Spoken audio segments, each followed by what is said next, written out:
پاکستان کا مطلب کیا، لا الہ الا اللہ۔ ناظرین ویلکم بیک ٹو پیغام پاکستان۔ ڈاکٹر صاحب پاکستان کا روشن چہرہ ہے، یہاں بڑا ٹیلنٹ ہے، بڑی صلاحیت ہے، اللہ کے فضل سے تانا دینے والے، مروب کرنے والے جو مرضی کہتے رہے ہیں، حقائق ایسے ہیں کہ ہمیں سر بلند کر کے جینا چاہیے، کسی سے مروب ہونے کی ضرورت نہیں ہے۔ اس کے ساتھ ساتھ ڈاکٹر صاحب پاکستان میں کچھ ایلیمنٹس ایسے بھی ہیں جن پہ ہمیں توجہ دینی ہے، جن کی اصلاح کرنی ہے، خصوصاً وہ چیزیں جو مذہب اور دین کے نام پر لوگوں میں رائج ہو رہی ہیں، اور اس کا شاخسانہ جو ہے یا اس کا جو خمیازہ ہمیں بھگتنا پڑ رہا ہے وہ دو طرفہ ہے، ایک طرف قوم بدنام ہوتی ہے، ایک طرف دین۔ میں اس پہ بات کرنا چاہ رہا ہوں۔ خانیوال ضلع میں جو تلمبہ میں ایک واقعہ پیش آیا، ایک شخص ہے جو ذہنی طور پر ٹھیک نہیں ہے، ذہنی معذور ہے، اور 17 سال سے اس کا یہ علاج چل رہا ہے۔ بلکہ اس کے بھائی کی اگر ہم بات دیکھیں، ذوالفقار ان کا نام ہے، وہ کہتے ہیں کہ ہم نے تو اس کا اتنا علاج کرایا کہ ہماری 9 ایکڑ زمین تھی، تو ہم نے کوشش کی کہ بھائی پہ لگا دی ساری بیچ کے کہ بیچارے کا دماغ ٹھیک ہو جائے۔ اچھا، وہ واقعہ تو ساری دنیا نے سن لیا ہے کہ اس سے جو بھی غلطی سرزد ہوئی، ایک تو یہ آپ ضرور پوائنٹ آؤٹ کیجئے گا کہ شریعت ایسے آدمی سے وہ رفع القلم والی جو کیفیت ہے کہ جو دیوانہ ہے، دماغ اس کا کام نہیں کر رہا، اس سے کوئی حرکت سرزد ہوتی ہے تو عام لوگوں کو کیا بیہیویئر ہونا چاہیے۔ اوور آل بھی سیالکوٹ کو بھی لوگ کوٹ کرتے رہے کہ اس طرح کے واقعات ہونے لگے ہیں۔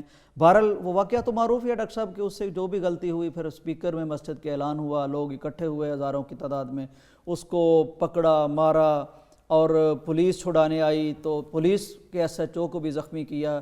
یہ سارا سلسلہ دین میں اس کی دین ڈاکٹر صاحب جو کبھی علم کا، حلم کا، حکمت کا، بصیرت کا نام تھا، یہ کن لوگوں کے ہتھے چڑھ گیا اور اس کا کیا نتیجہ ہم بھگت رہے ہیں؟ دیکھیں، یہ واقعی افسوسناک واقعہ ہے، اور اس افسوسناک واقعہ کا جو یہ پہلو ہے جس کی طرف آپ نے زیادہ پرومیننٹلی اشارہ کیا کہ وہ ذہنی مریض ہے، اور ذہنی مریض کو پھر اس کے رپورٹس موجود ہیں، 17 سال سے وہ علاج کروا رہے تھے، یہ ساری بات یہ میرا خیال ہے بعد کی بات ہے۔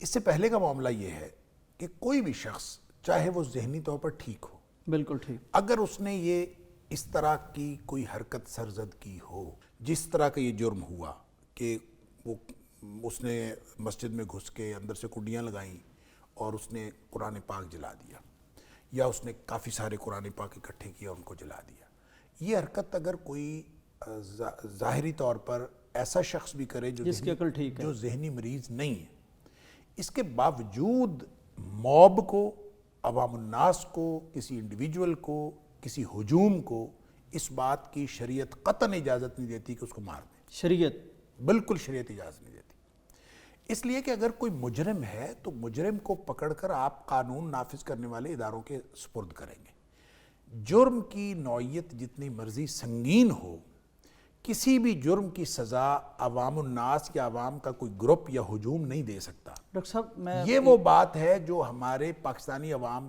کے سمجھنے کی ہے اور ان کو سمجھانے کی ہے۔ ہم جس جذباتیت کا شکار ہوئے پڑے ہیں نا، اس میں تو یہ ہے کہ ہم مجرم دیکھتے ہیں تو ہمارا خیال یہ ہوتا ہے کہ اس کی سزا دینے کا میں ذمہ دار ہوں، اور اسی بنیاد پر ہمارے بہت سارے واقعات یکے بعد دیگرے ہوتے چلے جا رہے ہیں، اور لوگوں کو یہ شریعت کا مدعا اور مقصد اور یہ مقتضا سمجھ میں نہیں آ رہا کہ شریعت نے آپ کو ذمہ دار نہیں بنایا۔ ہر چیز لا یکلف اللہ نفسا الا وسعہا، ہر شخص کی اس کی استطاعت کے مطابق اس کو ذمہ دار بنایا۔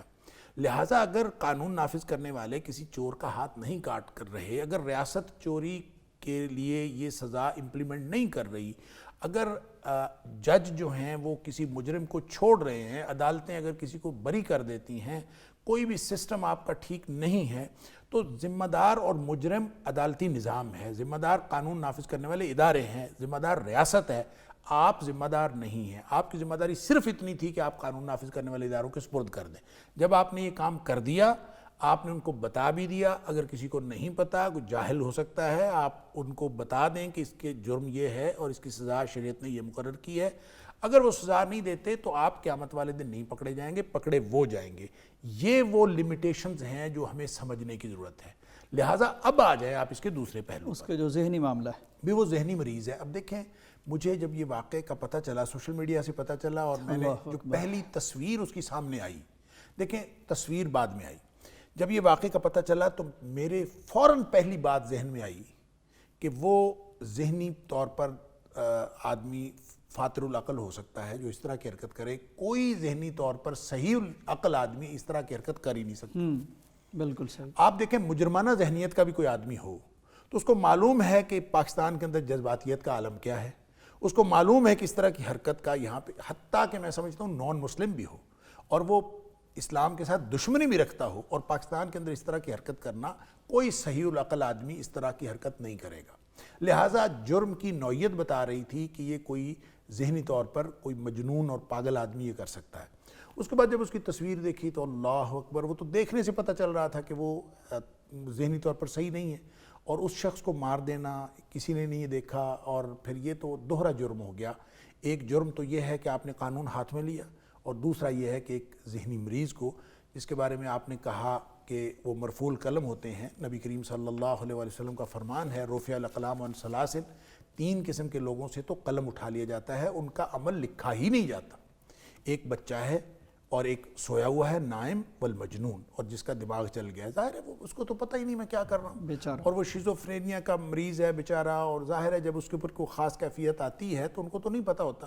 قابل رحم ہوتے ہیں اس طرح کے لوگ۔ ڈاکٹر صاحب شیطان اسے اعلی کار بنا سکتا ہے۔ بالکل، جو بھی ہوا تو دیکھیں بہرحال وہ شخص اس کا مکلف نہیں تھا، اور جب وہ مکلف ہی نہیں تھا تو یہ دوہرا جرم ہو گیا۔ ایک تو یہ کہ اگر وہ ذمہ دار ہو بھی، اگر وہ مکلف ہو بھی، تو آپ اس کو زیادہ سے زیادہ قانون کے حوالے کر سکتے ہیں، لیکن وہ ذہنی مریض ہے اور پھر بھی آپ نے قتل کر دیا، یہ بہت بڑا جرم ہے۔ اس طرح کے واقعات جو یکے بعد دیگرے ہو رہے ہیں تو میرا خیال ہے اس کو بہت ہی، ایک تو علماء کا کام ہے کہ وہ لوگوں کو سمجھائیں۔ ذہنی طور پر ہماری جو پوری قوم ہے وہ دینی جذباتیت جو ہے، یہ اس طرح کی جو دینی جذباتیت ہے بلکہ پرو ایکٹیوزم، اس کو اسلام قطعاً اس کی اجازت نہیں دیتا۔ آپ جو لمیٹیشنز ہیں، جو حدود ہیں، علماء کو بھی چاہیے کہ وہ لوگوں کو بتائیں، اور لوگوں کو بھی اس کا خیال رکھنا چاہیے۔ اور دوسرا اس میں ریاست کا میں سمجھتا ہوں کہ بہت زیادہ عمل دخل ہونا چاہیے۔ عدالتیں جس ملک کے اندر عدالتیں صحیح کام کر رہی ہوں تو لوگوں کا عدالتوں پر اعتماد ہو تو پھر اس طرح کی صورتحال نہیں پیدا ہوتی۔ جب عدالتوں پر اعتماد نہیں ہوتا تو لوگ سمجھتے ہیں کہ ہم نے قانون خود ہی ہاتھ میں لینا ہے، خود ہی سزا دینی، کیونکہ یہ عدالت میں چلا گیا تو یہ تو بچ جائے گا، اور پھر ہم دیکھتے بھی ہیں بہت ساری جگہوں پہ لوگ بچ جاتے ہیں۔ تو یہ بھی ایک پہلو ہے۔ اس طرح کے جتنے بھی پہلو اور سارے سٹیک ہولڈرز جتنے ذمہ دارانہ ہیں، سب کو اپنی اپنی ذمہ داری پوری کرنی چاہیے۔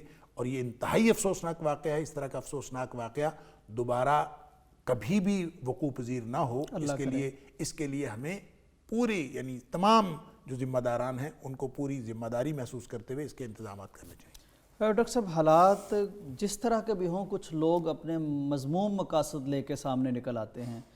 اب یہ مشتعل ہجوم ہے، اس سے غلطی ہوئی، جسے شریعت بھی قبول نہیں کرتی، جسے اپنا قانون قبول نہیں کرتا، اخلاق قبول نہیں کرتا، عقل قبول نہیں کرتی، لیکن اسی میں سے کچھ لوگ یہ آواز اٹھا رہے ہوتے ہیں کہ دیکھیں جی توہین رسالت کا آپ نے جو قانون بنایا ہے اب اس کا یہ نتیجہ ہے۔ اس طرح کی آوازیں کتنی بے وقوفانہ اور احمقانہ ہیں کہ بھئی قانون پہ تو عمل ہونے کی بات ہی نہیں ہوئی۔ اس پہ بھی آپ تھوڑا سا فرمائیے۔ دیکھیں قانون پر اگر عمل ہو تو اس طرح کے واقعات وقوع پذیر نہ ہوں۔ جب لوگوں کو معلوم ہو کہ توہین مذہب یا توہین رسالت کی جو سزا ہمارے قانون موجود ہے، اس کی ٹرو لیٹر اینڈ اسپرٹ میں اگر اس کی امپلیمنٹیشن ہو جائے تو لوگوں کی تو تسلی ہو جائے، لوگوں کی سیٹسفیکشن ہو جائے، تو یہ اس طرح کی جذباتیت ختم کرنے میں بہت زیادہ ممد و معاون ہوگا اگر قانون پہ صحیح معنوں میں عمل ہونا شروع ہو جائے۔ چونکہ قانون پہ عمل نہیں ہو رہا، یہ تو اصل وجہ تو قانون پر عمل درآمد نہ ہونا ہے۔ قانون کی عملداری اس طرح کی جذباتیت کو روکنے کا باعث بنے گی، اور اگر آپ اس قانون کو چھیڑیں گے، جس طرح کی باتیں اور جس طرح کی آوازیں آتی ہیں کہ اس طرح کا قانون نہیں ہونا چاہیے، قانون نہیں ہوگا تو جذباتیت اور بڑھے گی، آپ اس کو روک نہیں سکتے، پھر یہ اس کے آگے بند نہیں باندھ سکتے، پھر آپ یہ آگے سے آگے بڑھتی جائے گی۔ اس کو اگر روکنا ہے تو قانون کی عملداری کو یقینی بنائیں۔ بے شک۔ ناظرین، اس ٹی وی کے توسط سے، اس پروگرام کے توسط سے آپ سے درخواست ہے، التجا ہے کہ دین کے نام پر اپنی خواہشات کو، اپنے اعمال کو دین نہ باور کریں، دین نہ کہیں، بلکہ جو دین کہتا ہے اسے فالو کریں۔ خدا کے نام پر ایسا نہ کریں۔ میں ہمیشہ سوچتا ہوں اس طرح کے معاملات میں کہ جتنی جلدی وہ بتایا تھا کہ ہزاروں لوگ مسجد میں اکٹھے ہو گئے، یہ جو اللہ کی اذان صدا ندا آتی ہے کہ آؤ صلاۃ کی طرف فلاح کی طرف، تب اتنے ہزاروں لوگ کیوں نہیں آتے؟ اس کا مطلب ہے کہ شاید ہمیں دین کی پوری سمجھ نہیں ہے، دین کا پورا فہم نہیں ہے، تو جب آنا چاہیے تب ہم ہزاروں کی تعداد میں نہیں آتے، جب نہیں آنا چاہیے شریعت ہم سے کچھ اور تقاضا کر رہی ہوتی ہے اور تب ہم دوڑے آتے ہیں۔ تو یہ صحیح فہم دین حاصل کرنے کی بڑی ضرورت ہے۔ بریک کا وقت ہے، واپس آتے ہیں۔ پاکستان کا مطلب کیا؟ لا الہ الا اللہ۔